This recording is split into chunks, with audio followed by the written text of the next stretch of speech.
নিশীথের ছোঁয়া। আজকের গল্প।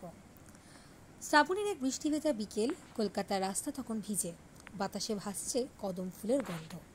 কলেজ থেকে ফিরছিল অন্বেষা। ছাতা ছিল না, তাই সিঁড়ির নিচে একটু দাঁড়িয়েছিল ভিজতে ভিজতে। হঠাৎ পেছন থেকে কেউ ছাতা ধরে বলল, আপনি বৃষ্টি পছন্দ করেন না? জোর করে ভালোবেসে ফেলেছেন। চমকে পিছনে তাকালো অন্বেষা। ছেলেটার নাম ইহিত, সাহিত্য বিভাগে পড়ে। চোখে মায়া, ঠোঁটে হালকা হাসি। পছন্দ করতাম একা ভিজতে, ঠোঁট বাঁকিয়ে বলল অন্বেষা। তাহলে আমি গেলাম, বলে ছাতা গুটিয়ে নিতে চাইল ইহিত। অন্বেষা হেসে ফেলল। আচ্ছা থাকুন, একসাথে ভিজি। দিন গড়ালো, কথা বাড়ল। ইহিতের কবিতার প্রতি অন্বেষার দুর্বলতা আর অন্বেষার চুলের গন্ধে ইহিতের নেশা। সন্ধ্যের পর কলেজের পিছনে বটগাছের নিচে তারা প্রায়ই বসত। একদিন খুব ঠান্ডা ছিল, অন্বেষা কাঁপছিল। ইহিত নিজের গলা থেকে মাফলার খুলে জড়িয়ে দিল ওর গলায়।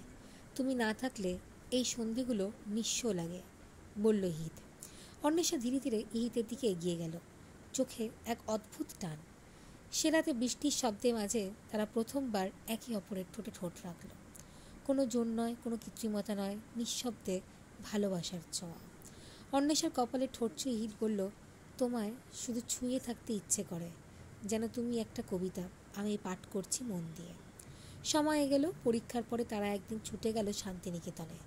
লাল মাটির রাস্তায় হেঁটে, কাঁধে কাঁধ মিলিয়ে, হোটেলের ছোট্ট ঘর জানলার পাশে বসে তারা একে অপরকে আঁকড়ে ধরল।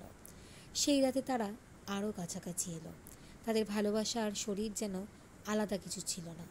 আলতো ছোঁয়া, ধরা ছোঁয়ার মাঝেও ছিল পরস্পরের সম্মান। পরদিন সকালে সূর্যের আলোয় চোখ মেলতে ইহিত অন্বেষার গাল ছুঁয়ে বলল, তুমি আমার প্রতিটা ভোরের শুরু। আজও তারা একসাথে অফিস ফেরত, একসাথে বসে ছাদে চা খায়। বৃষ্টি নামলে ইহিত আজও ছাতা আনতে ভুলে যায়, কারণ এখন সে জানে অন্বেষা আবারও একদিন বলবে, চলো একসাথে বৃষ্টিতে ভিজে। ভালো লাগলে প্লিজ চ্যানেলটা সাবস্ক্রাইব করবেন।